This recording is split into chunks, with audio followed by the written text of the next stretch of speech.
The boy appeared at the gate just after dawn, when the light was still gray and uncertain. Tom Callahan saw him from the porch, a small silhouette against the flat horizon, standing motionless where the fence met the road. No horse, no wagon, just a child. Alone, holding something close to his chest. Tom set down his coffee cup. The steam rose and vanished in the cold air. He watched. The boy didn't move, didn't call out, just stood there, waiting, as if he'd learned long ago that the world didn't respond to shouting. Tom descended the porch steps slowly. His boots crunched on the frost-hard ground. The ranch stretched silent around him, empty pastures, a barn with peeling paint, a windmill that hadn't turned in years. He'd lived here alone for 2 decades, and the quiet had become a kind of company. But now, there was a boy at his gate. Tom crossed the yard, his breath clouding in the morning chill. As he approached, the boy's face came into focus, pale, thin, maybe 8 or 9 years old. His clothes were too large, sleeves rolled back multiple times. His hair was dark and uncombed, but his eyes were steady, watching Tom with a calm that didn't belong to childhood.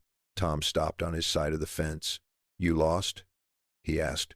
The boy shook his head once. "No. You hurt?" Another shake. Tom waited. The silence stretched between them like something physical. Finally, the boy spoke. His voice was small but clear. "Are you Tom Callahan?" Tom's chest tightened. No one had called him by name in months. He nodded slowly. The boy looked down at the object in his hands, a folded piece of cloth, faded blue. He held it out toward Tom through the fence slats. "My mama said to bring this to you," the boy said. "She said you'd remember." Tom didn't move. He stared at the cloth, at the way the boy's small fingers gripped it with such care. "Who's your mama?" Tom asked, though something deep in his gut already knew the answer would matter. "Her name was Sarah," the boy said. Then he corrected himself softly. "Is Sarah Brennan." The name hit Tom like a fist to the ribs. "Sarah." He reached out slowly and took the cloth.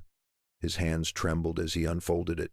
Inside was a small tintype photograph, a young woman with dark hair and eyes that seemed to look straight through the years.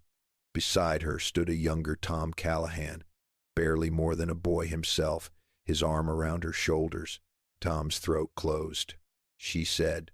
The boy hesitated, his voice wavering for the first time. "She said you were the only person left who might take me." Tom looked up sharply. "Take you?" The boy nodded.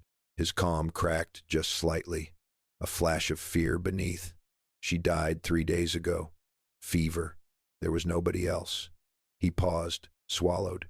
"She said your name. Before she went, she said, 'Find Tom Callahan. Tell him I never forgot.'" The wind picked up, carrying dust across the empty road. Tom stood frozen, the photograph clutched in his hand. Sarah Brennan, the girl he'd loved when he was 22, the girl who'd left town with a traveling preacher after Tom had been accused of a crime he didn't commit, the girl who'd believed the rumors, or been forced to leave, or simply chosen a different life he'd never known which. And now her son stood at his gate. "What's your name?" Tom asked quietly. "James," the boy said. "James Brennan." Tom looked at the boy, at James, and saw traces of Sarah in the shape of his face, the steadiness of his gaze. He saw something else, too, something harder to name, a loneliness that matched his own. "Where have you been staying?" Tom asked. "Nowhere," James said simply. "I walked from town. It took all night." Tom glanced back at his ranch, the empty house, the silent barn, the land that had become a kind of monument to solitude. He thought about sending the boy away, about closing the gate and returning to the life he'd built from absence and silence. But Sarah's face looked up at him from the photograph. "Tell him I never forgot." Tom unlatched the gate. "Come on," he said quietly. James stepped through, still clutching the blue cloth. He followed Tom across the yard without a word, his footsteps soft and careful, as if he feared making too much noise might shatter whatever fragile kindness had just been extended. Inside the house, Tom poured water into a tin cup and set it on the table. James drank slowly, his eyes never leaving Tom's face. "You hungry?" Tom asked. James nodded. Tom fried eggs and cut thick slices of bread. He set the plate in front of the boy and watched him eat, not with the desperate hunger of starvation, but with the controlled precision of someone who'd learned not to expect a second meal. When James finished, he wiped his mouth with the back of his hand and looked up at Tom. "Sir," he said softly, "will you remember me?" The question hung in the air, strange and specific. Tom frowned. "What do you mean?" James's eyes were very serious. "Mama said people forget. She said they move on and the past gets buried and nobody remembers the ones who needed them." His voice dropped to a whisper. "Will you remember me if I stay here, or will I just disappear?" Tom felt something crack open inside his chest, some locked door he'd kept sealed for 20 years. He reached into his pocket and pulled out a small brass locket he'd carried every day since Sarah left. He opened it. Inside was a lock of dark hair and a scrap of paper with 2 words in faded ink. "Come back." Tom set the locket on the table between them. "I've carried this for 20 years, he said quietly. "I never forgot her, not for a single day." He looked at James and his voice turned rough. "So no, boy, I won't forget you." James stared at the locket, then at Tom. His eyes filled, but he didn't cry. He just nodded once, as if sealing some unspoken contract. Outside, the wind rattled the windows.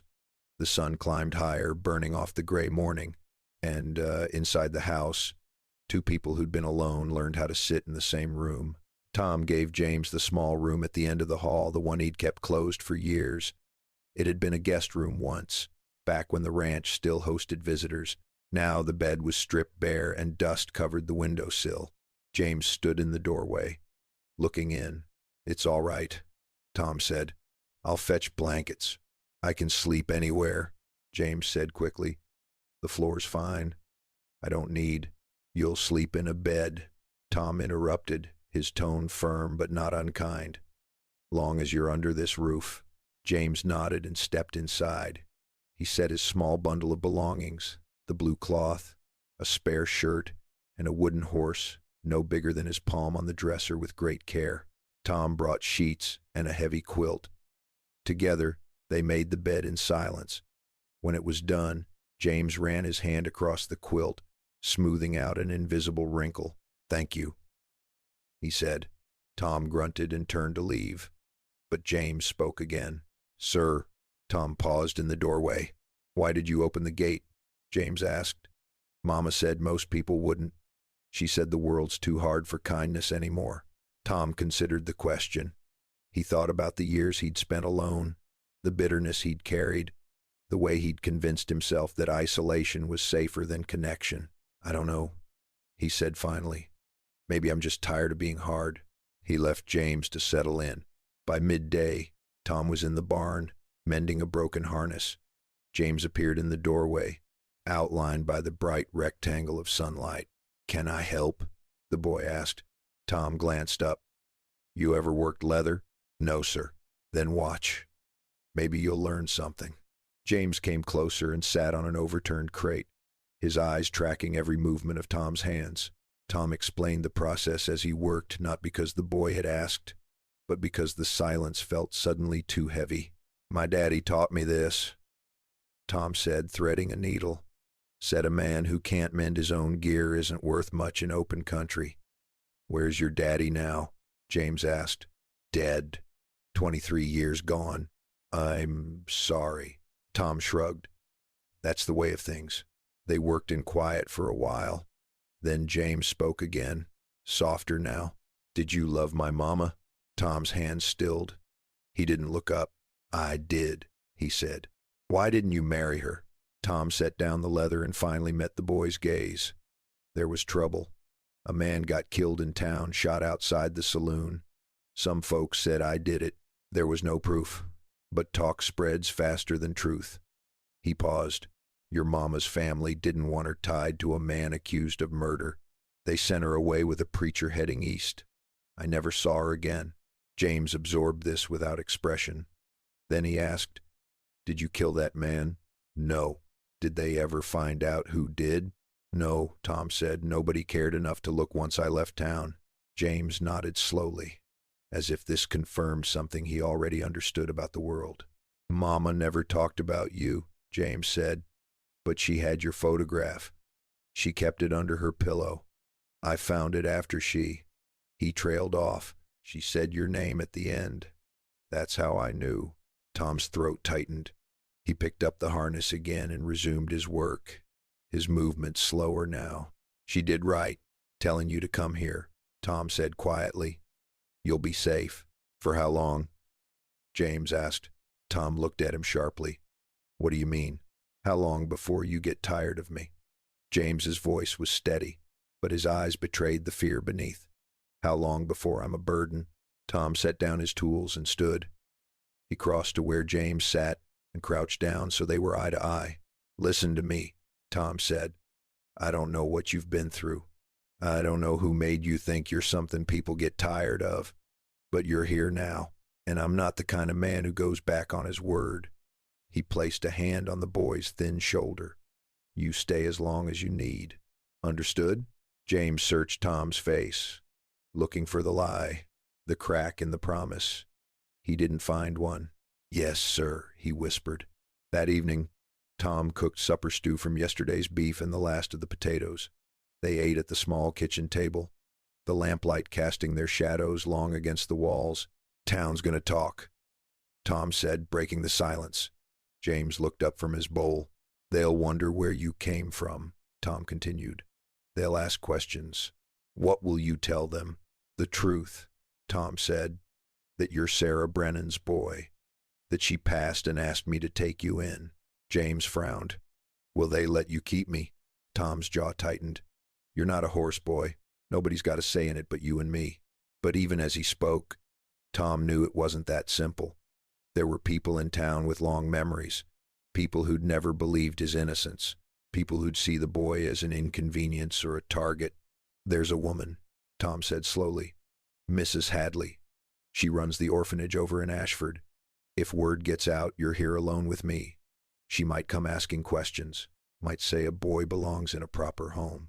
This is a proper home, James said quickly. Tom almost smiled.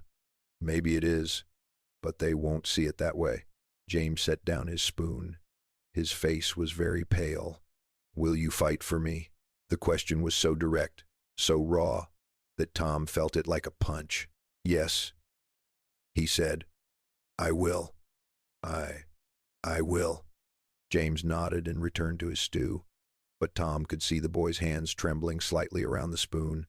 That night, Tom lay awake in his bed, staring at the ceiling. Down the hall, he could hear James moving restlessly, the creak of the old bed frame. He thought about Sarah, about the girl she'd been, the woman she must have become.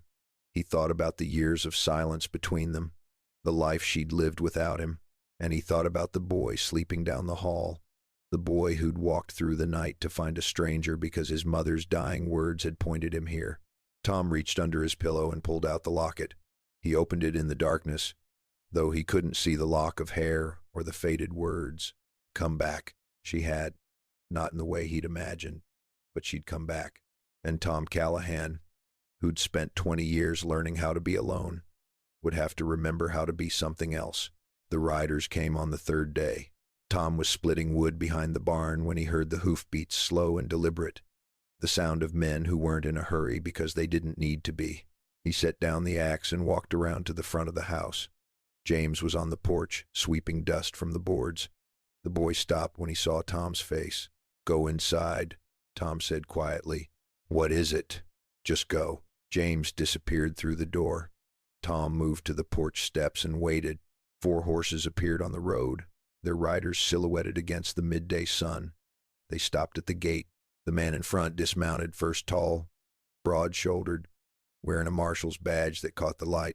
Tom recognized him. Carl Ridger. He'd been a deputy 20 years ago, young and eager to prove himself. Now he wore authority like a second skin. Ridger opened the gate without asking and walked his horse through. The other 3 followed. They stopped 10 feet from the porch. Tom Callahan, Ridger said. His voice was flat, official. Marshal, Tom replied. Heard you've taken in a boy. That's right. Where'd he come from? His mother died. She was an old friend. Asked me to look after him.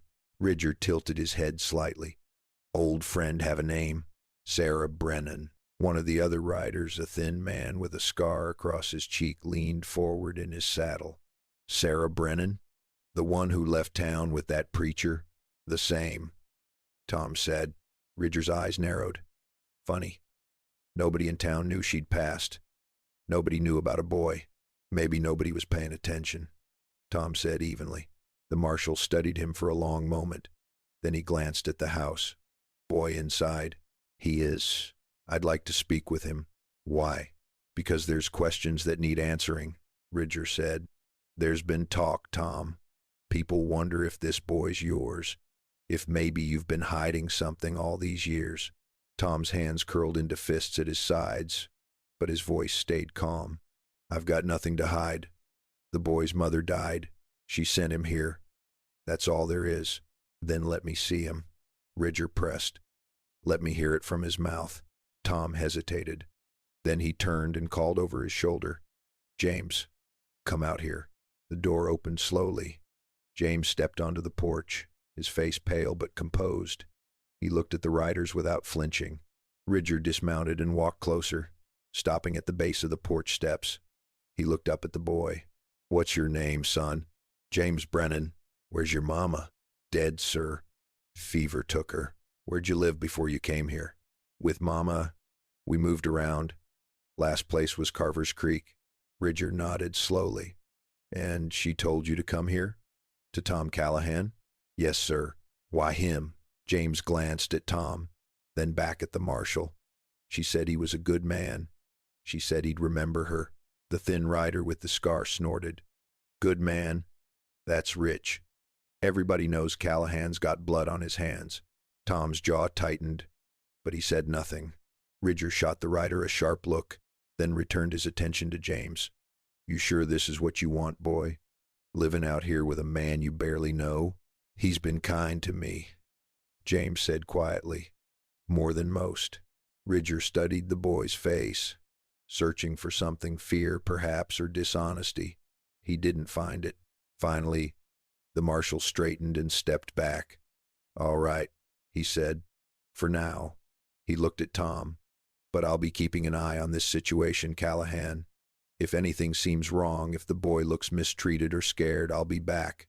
And next time, I won't be asking politely. There won't be anything wrong, Tom said. Ridger mounted his horse. The other riders turned their animals toward the gate. But before they left, the thin man leaned down from his saddle and spat in the dirt near Tom's boots. Once a killer, always a killer, he muttered. Ridger didn't reprimand him. He just tipped his hat once at Tom and led the group back through the gate and down the road. Tom and James stood on the porch, watching until the riders disappeared into the distance. When they were gone, James spoke softly. They think you killed someone. I know what they think, Tom said. But you didn't. No. James looked up at him. Will they take me away? Tom placed a hand on the boy's shoulder. Not if I have anything to say about it. But even as he spoke, he felt the old weight of doubt pressing down. The world had decided who Tom Callahan was 20 years ago, and the world didn't easily change its mind. That night, Tom sat at the kitchen table with a bottle of whiskey he hadn't touched in years. He poured a glass but didn't drink.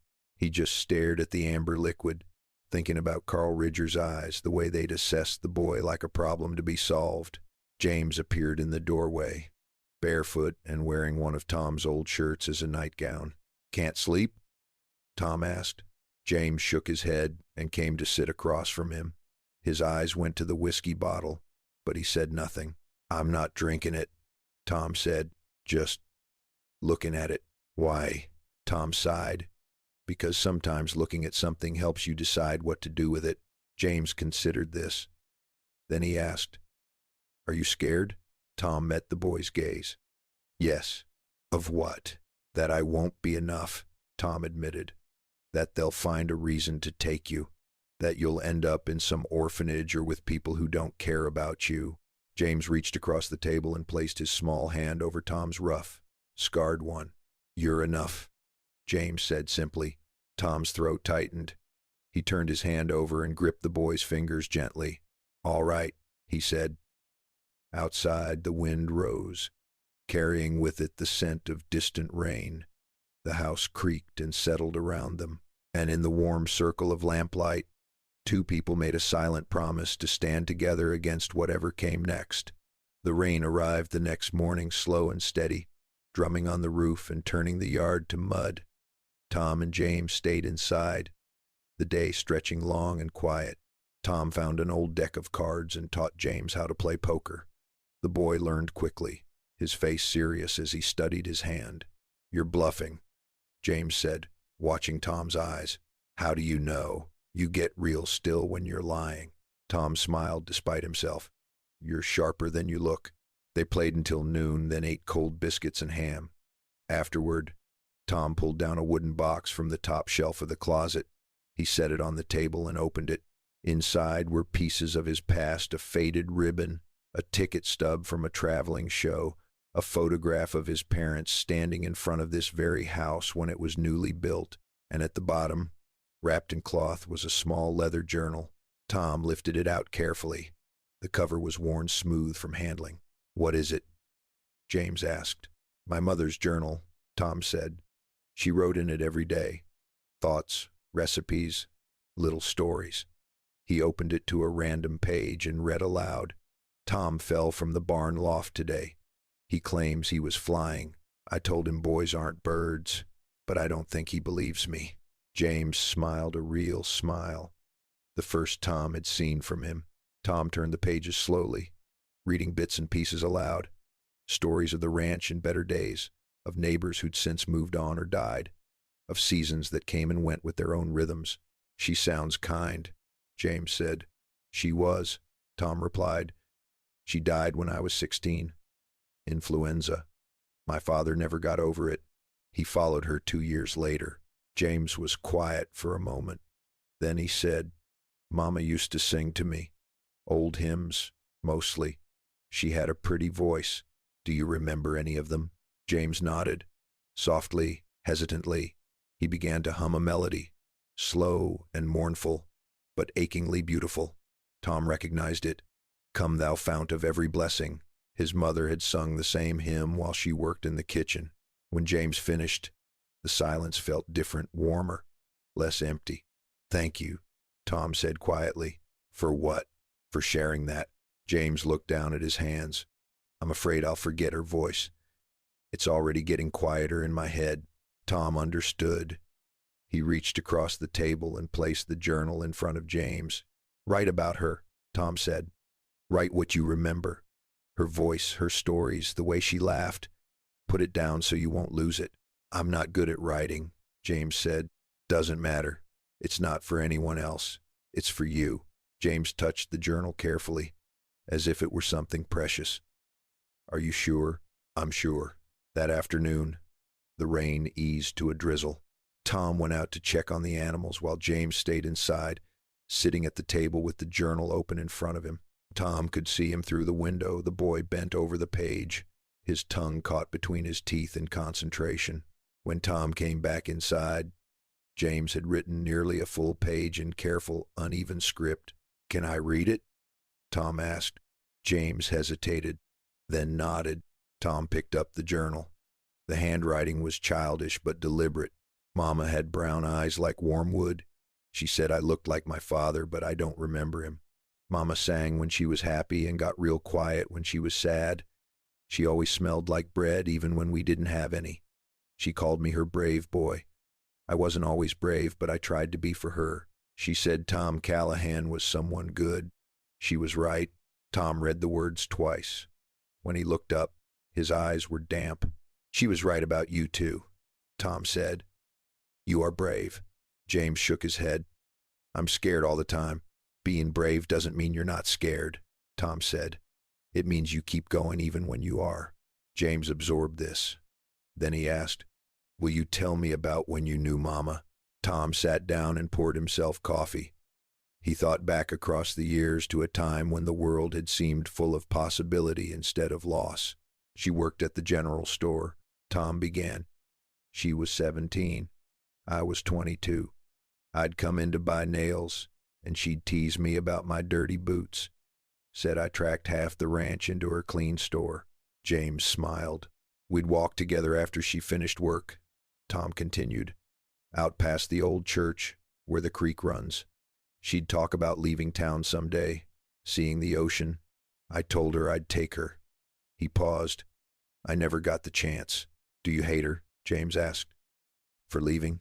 Tom considered the question carefully. No. I was angry for a long time. Hurt. But hate? He shook his head. No. She did what she had to, and she gave me you, even if it took 20 years. James's eyes filled with tears, but he didn't let them fall. I miss her. I know. It hurts. I know. Tom said again. It will for a while, but it won't always hurt this much. And you won't forget her, not with her voice in your head and her words in this journal. James nodded and wiped his eyes quickly. They sat together as the rain picked up again, the rhythm of it a kind of music. Outside, the world was gray and wet, but inside, something fragile and precious had taken root. That evening, Tom cooked a proper supper, fried chicken, cornbread, and canned beans. They ate slowly, savoring the warmth and the fullness. After the dishes were washed, Tom pulled out his fiddle, an instrument he hadn't touched in years. He rosined the bow and played a few experimental notes. They came out scratchy at first, but then the muscle memory returned and the melody smoothed. He played Red River Valley, then Shenandoah, then a tune his father used to play called The Parting Glass. James sat by the fire, listening, his eyes half closed. When Tom finished, James spoke quietly. Will you teach me? To play? Yes. Tom smiled. It takes time and patience. I have both, James said. So, Tom placed the fiddle in the boy's hands and showed him how to hold the bow, how to position his fingers. The sounds James produced were awful squeaks and groans that made them both wince. But James didn't give up. He tried again and again until he managed one clear note. His face lit up. There, Tom said. That's how it starts. They practiced until the fire burned low and James's eyes grew heavy. Tom sent him to bed, then sat alone by the dying embers, the fiddle resting across his knees. For the first time in 20 years, Tom Callahan felt something he'd almost forgotten. Hope. Marshal Ridger returned a week later, but this time he came alone. Tom saw him from the pasture where he and James were mending a section of fence. The marshal rode slowly up the path, his posture less rigid than before. Stay here, Tom told James, but James shook his head. We're in this together. You said so. Tom hesitated, then nodded. They walked together to meet the marshal. Ridger dismounted and removed his hat. Tom. Boy. Marshal. Tom replied. Ridger looked uncomfortable, a rare expression on a man who usually wore authority like armor. I came to apologize, he said finally. Tom blinked. I did some checking, sent a wire to Carver's Creek, talked to the preacher who buried Sarah Brennan. Ridger's jaw tightened. The boy's story is true. All of it. His mother did pass from fever. She did send him here. He paused. And she did speak your name at the end. Tom felt something loosen in his chest. There's more. Ridger continued. He reached into his coat and pulled out a folded document. I also looked into the old case, the killing from 20 years back. Talked to some folks who were there that night. Got a name from a man on his deathbed in Ashford. Tom's breath caught. A name? Carter Willis, Ridger said. Died of consumption last month. Confessed to a lot of things before he went, including a shooting outside the saloon in '72. Said he let you take the blame because you were young and nobody would miss you. Tom felt the ground shift beneath him. 20 years of shadow, of suspicion, of exile, all built on a lie that someone had finally owned up to. You're clear, Tom, Ridger said quietly. Officially. I've filed the report. Your name's clean. James looked up at Tom, his eyes wide. Tom couldn't speak. He just stood there, holding the fence post, feeling the weight of 2 decades lift from his shoulders. Ridger shifted his weight. I'm sorry for what you lost. The years, the reputation. He glanced at James. But it looks like you've found something worth holding on to. Tom placed a hand on James's shoulder. I have. Ridger nodded. He put his hat back on and mounted his horse. Before he rode away, he looked back. Take care of that boy, Tom. He's lucky to have you. I'm the lucky one, Tom said. The weeks that followed were the best Tom had known in years. He taught James how to ride, how to rope, how to read the weather. The boy learned quickly, his small hands growing calloused and strong. In the evenings, they practiced the fiddle together, James's playing improving bit by bit until he could stumble through a simple melody without wincing. Word spread through town about Tom's exoneration. Some folks apologized. Others simply nodded when they passed him on the street, an acknowledgement that something had been set right. Mrs. Hadley from the orphanage never came. Tom took James to the general store one Saturday, the same store where Sarah had once worked. The clerk, a young woman with kind eyes, smiled at the boy and offered him a peppermint stick. Is this your son? She asked Tom. Tom looked down at James, and James looked up at him. Yes, Tom said. He is. James's face broke into a smile so wide it seemed to light the entire room. One evening, as autumn turned the hills to gold, Tom and James sat on the porch watching the sunset. The air was cool and still, the sky streaked with orange and purple. James held the locket in his hands, the one Tom had shown him that first day. He opened it and looked at the lock of hair, the faded words. Do you still miss her? James asked. Every day, Tom said, but it doesn't hurt the way it used to. James nodded. I think about Mama all the time. Sometimes I dream she's still here, and when I wake up, I'm sad all over again. That'll happen, Tom said, for a while. But one day, you'll dream of her and wake up grateful instead of sad. Grateful you had her, even if it wasn't for as long as you wanted. James closed the locket and handed it back to Tom. But Tom shook his head. You keep it, Tom said. Your mama gave it to me once. Now I'm giving it to you. Are you sure? I'm sure. James clutched the locket to his chest, his eyes shining. They sat in silence for a while, watching the light fade. Then James spoke, his voice very small. Sir, he said, the old fear creeping back into his tone. Will you remember me? Tom turned to look at him, at this boy who'd appeared at his gate with nothing but a photograph and a dying woman's words. This boy who'd given him a reason to open the door, to fight, to hope. Tom reached out and placed his hand on James's head, ruffling his hair gently. I'll remember you, James, he said, every single day for the rest of my life. I promise. James leaned into him, and Tom wrapped an arm around the boy's thin shoulders. They sat like that as the stars began to appear, two people who'd found each other across the wreckage of the past.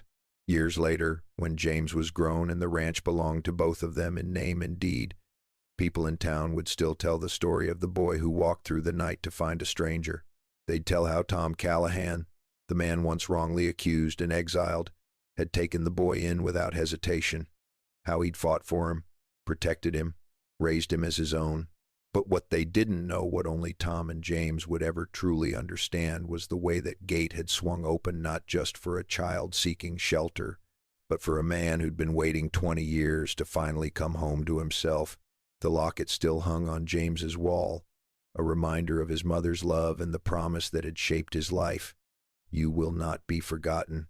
And every evening, when the light turned gold and the wind carried the scent of distant rain, Tom and James would sit together on that porch, two souls bound not by blood, but by something deeper, the choice to remember, to stay, to love when the world expected nothing but silence. The ranch no longer felt empty. The windmill turned again, and the quiet that had once been loneliness became, instead, a kind of peace.